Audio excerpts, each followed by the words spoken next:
கர்த்தருடைய பரிசுத்த நாமத்திற்கு மகிமுண்டாகட்டும். ஆண்டவராகிய இயேசு கிறிஸ்துவின் நாமத்தினாலே அன்பு கர்த்தருடைய பிள்ளைகளாகிய தங்கள் அனைவருக்கும் ஸ்வீட் ஊழியத்தின் சார்பாக வாழ்த்துக்களையும் ஸ்தோத்திரங்களையும் தெரிவித்துக் கொள்கின்றேன்.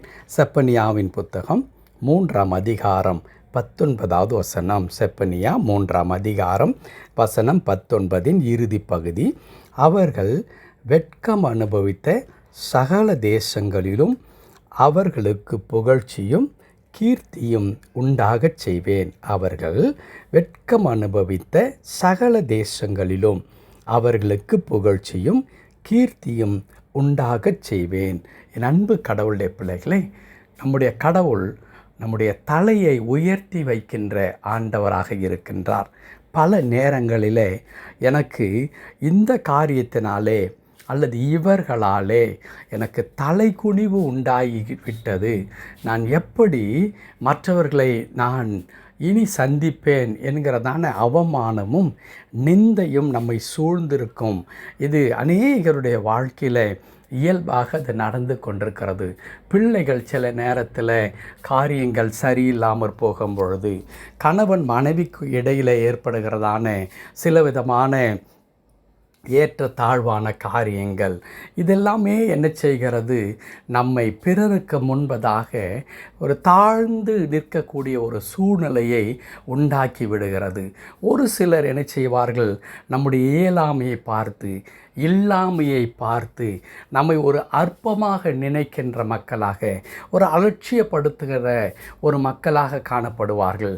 நாம் எங்கே முக்கியத்துவம் கொடுக்கப்பட வேண்டுமோ அந்த இடத்துல நாம் இல்லாதவர்கள் என்ற ஒரே காரணத்தினாலே நம்மை ஒதுக்கி வைத்து அல்லது நம்மை ஒரு பொருட்டாக எண்ணாமல் எல்லாருக்கு முன்பதாக நம்மை அவமதிக்கின்ற, நம்மை தலைகுனிய செய்கின்ற காரியத்தை நம்முடைய உறவுகள் மத்தியிலே கூட அல்லது சக மனிதர்கள் மத்தியிலே கூட நாம் வாழுகின்ற பகுதியிலே, ஏன் நாம் பணியாற்றுகின்ற இடத்திலே கூட இப்படிப்பட்ட காரியங்கள் நடக்கிறதை நாம் பார்க்க முடியும்.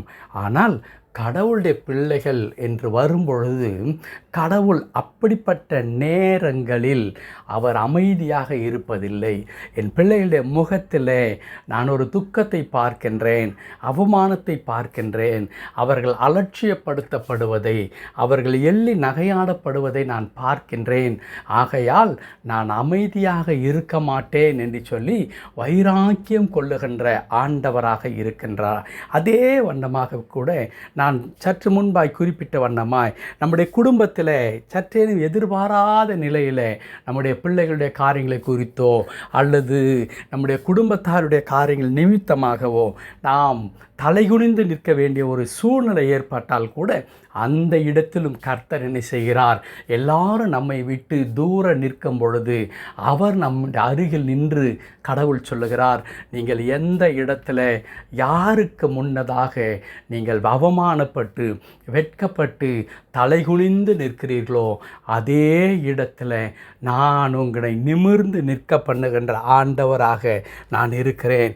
உங்களுக்கு கீர்த்தியும் புகழ்ச்சியும் உண்டாக்கி தருகின்ற ஆண்டவராக நான் இருக்கிறேன் என்று கடவுள் இங்கே வாக்குத்தத்தம் செய்கிறதை நாம் பார்க்கிறோம். இந்த வார்த்தை கேட்டுக்கொண்டிருக்கிற என் அன்பு கடவுளுடைய பிள்ளைகளே, நீங்கள் ஒருவேளை இன்றைக்கு ஏதோ ஒரு காரணத்தினாலே, நான் குறிப்பிட்ட வண்ணமாய் பல காரணங்கள் நாம் வெட்கப்படுவதற்கோ அல்லது அவமானப்படுவதற்கோ தலைகுனிவதற்கோ, அதில் ஏதோ ஒரு காரணம் அந்த உங்களையும் அப்படிப்பட்டதான ஒரு நிலைமைக்குள்ளாக மாற்றி இருக்கும் பொழுது ஒரு விதமான விரக்தி உங்களுக்குள்ளாக வந்திருக்குமானால், இன்றைய கர்த்தருடைய வார்த்தை உங்களுக்கு சொல்லித் தருகிறது என்னவென்றால், அதே இடத்துல நீங்கள் கூனி குறுகி நின்ற, அவமானப்பட்டு நின்ற, நிந்தையினால் நிரப்பப்பட்டிருந்த அதே இடத்திலே தானே கர்த்தர் உங்களை உயர்த்த போகிறார். யார் உங்களை விரலை காண்பித்து உங்களை அவமானப்படுத்தினார்களோ அவர்களுக்கு முன்பதாக தேவன் பிறரால் நீங்கள் புகழப்படுவதை, பெருமைப்படுத்தப்படுவதை அவர்கள் கண்கள் காணும்படி கடவுள் உதவி செய்கிறவராக இருக்கிறார். ஆம் அன்பு கர்த்தருடைய பிள்ளைகளே, ஏனென்றால் அவ்வளவு தூரம் நம்மை நேசிக்கிற ஆண்டவராய் அவர் நம்மோடு இருக்கிறார். அவ்வளவு அதிகமாக கடவுள் நம் மீது அன்பு வைத்திருக்கிறார். இரக்கம் வைத்திருக்கிறார். அவர் நம்மை நேசிக்கின்ற ஆண்டவர். உலகத்தில் இந்த நல்ல ஆண்டவரைப் போல நேசிப்பதற்கு ஒருவருமே இல்லை. அந்த ஆண்டவரை நாம் சார்ந்து கொள்ளும் பொழுது, அனுதினமும் அவரை பற்றி கொள்ளும் பொழுது, கர்த்தர் நம்முடைய அவமானத்தை அவருடைய அவமானமாக எண்ணுகிறார். நம்முடைய தோல்வியை அவருடைய தோல்வியாக அவர் கருதுகின்றார். நாம் உதாசீனப்படுத்தப்படுவதை, ஒதுக்கப்படுவதை அவர் தன்னை ஒதுக்கப்பட்டதாக, தன்னை அவர்கள் கனம் பண்ணாதவர்களாக இருக்கிறார்கள் என்பதாக கடவுள் உணர்ந்து அவர் வைராக்கியம் கொள்ளுகிற ஆண்டவராக இருக்கிறார்.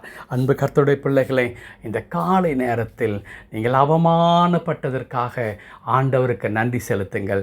பவுல் அப்படித்தான் சொல்லுவார், என் பலவீனத்தில் நான் மேன்மை பாராட்டுகிறேன், என் பலவீனத்தில் நான் மேன்மை பாராட்டுகிறேன் என்று ஆண்டவர் சொல்லுவார். அன்பு கர்த்தருடைய பிள்ளைகளை, மேன்மை பாராட்டுங்கள். கர்த்தருடைய மகிமை உங்கள் மீது இறங்கி வரும். ஆண்டவர் உங்களை உயர்த்துவார். நீங்கள் நிந்திக்கப்பட்ட அவமானப்பட்ட அதே தேசத்தில் உங்கள் பெயரை பெருமைப்படுத்தாமல் கர்த்தர் உறங்கவே மாட்டார். கர்த்தர் தாமே இந்த வார்த்தையின்படி உங்களை ஆசீர்வதித்து, உங்களுடைய கண்ணீரை துடைத்து, உங்களுடைய நிந்தைகளையும் அவமானங்களையும் போக்கி அபரிமிதமாய் ஆசீர்வதித்து வழிநடத்துவாராக. ஆமேன், ஆமேன்.